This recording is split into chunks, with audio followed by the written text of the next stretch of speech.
बिस्मिल्लाहिर्रहमानिर्रहीम। अस्सलाम वालेकुम। मैं हूं अतीक अहमद। नाज़रीन, हर बंदे की ज़िंदगी में मुश्किलात हैं। हर इंसान की ज़िंदगी में कभी ना कभी मुश्किल वक्त आता है। पर यह बड़ी बात नहीं होती कि मुश्किल वक्त आया और आपने गुजार दिया। बड़ी बात यह होती है कि आपने मुश्किल वक्त में रिस्पॉन्ड कैसे किया, रिएक्ट कैसे किया, उसको अपनी ज़िंदगी पर कैसे लिया, उसका असर अपने ऊपर कैसे लिया और उसको रिस्पॉन्ड या रिएक्ट कैसे किया।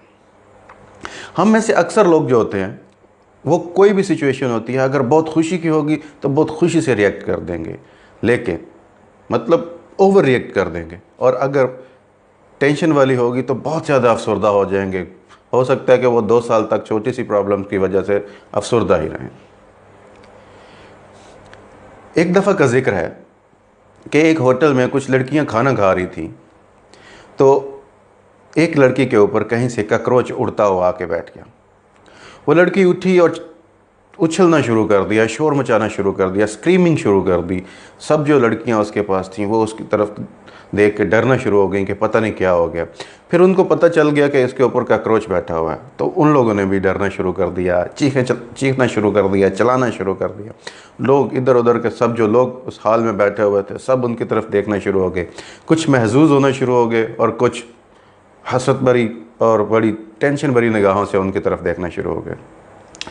इतने में वो लड़की जिसके ऊपर ककरोच बैठा हुआ था वो अपने जिस्म के साथ हाथ मार रही थी, कपड़े झाड़ रही थी, चिल्ला रही थी। उसके हाथ से ककरोच गिरा और दूसरी लड़की पर जाके बैठ गया। अब उस लड़की की बारी थी। उस लड़की ने स्क्रीमिंग शुरू कर दी। वो जो पहली लड़की थी वो अपना सांस दुरुस्त करना शुरू हो गई और दूसरी चिल्लाना शुरू हो गई। इतने में एक वेटर पास से गुजर रहा था तो उनके पास रुक गया। जब वो रुका ही था तो वो जो लड़की अब जिसके ऊपर ककरोच था उसने जब स्क्रीमिंग और हाथ चलाने शुरू किए तो ककरोच उसके ऊपर से उड़कर उस वेटर के ऊपर बैठ गया।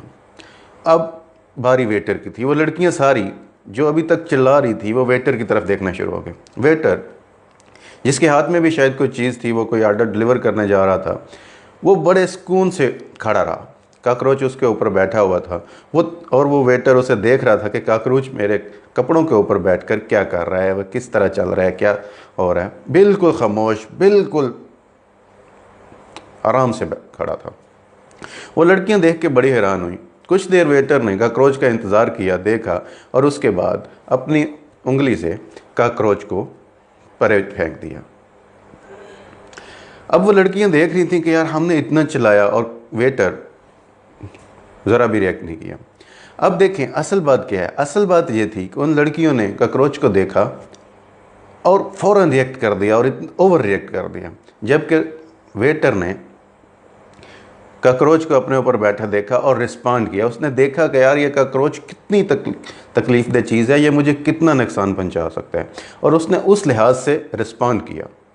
यही तरीका जो है ना अक्सर हमारी ज़िंदगी में होता है, ऑफिस में होता है, बिज़नेस में होता है, हर जगह ऐसा ही होता है। कई दफ़ा जब बॉस हमसे जो है ना वो चिल्ला रहा होता है और हम कई दफ़ा ओवर रिएक्ट कर देते हैं, बॉस को ही सुना देते हैं। ये हमारे ख़ासकर पाकिस्तान में बहुत ज़्यादा जो है ना प्रॉब्लम है कि हम बॉस को सुना देते हैं, क्लास में हो तो टीचर को सुना देते हैं। हमें बर्दाश्त नहीं है, हम रिस्पॉन्ड नहीं करते, देखते नहीं हैं कि कितना बड़ा मसला है और उसको किस तरह हैंडल करना है। कभी भी आप ट्रैफिक जैम में जा रहे हो, ट्रैफिक का बहुत ज़्यादा मैस पड़ा हुआ और रोड पर, और आपको जो है ना वो हॉर्न की आवाज़ों से कोफ्त होना शुरू हो जाती है। आप उसके सुन के चिल्लाना शुरू कर देते हैं। पहले गाड़ियों की जो है ना वो आवाज़ होती है, फिर आपकी आवाज़ भी शामिल हो जाती है, इसी तरह और लोग भी होते हैं। तो ये एक बहुत बड़ा जो है ना वो प्रॉब्लम खड़ा हो जाता है। यही अगर आप देखें कि वो जो ट्रैफिक जैम है वो इतना बड़ा प्रॉब्लम नहीं है कि उससे रिएक्ट किया जाए। आप उसको रिस्पॉन्ड करें, देखें कोई दूसरा रास्ता है मुतबादल तो उस पर चले जाएं, अगर नहीं तो आराम से इंतज़ार करें। इसी तरह बॉस अगर चला रहा है तो बॉस देखें कि वो किस बात से चला रहा है। वो मसला हल हो सकता है तो ठीक, नहीं हल हो सकता तो उसे बताएं कि बॉस ये मसला ये नहीं हल हो सकता।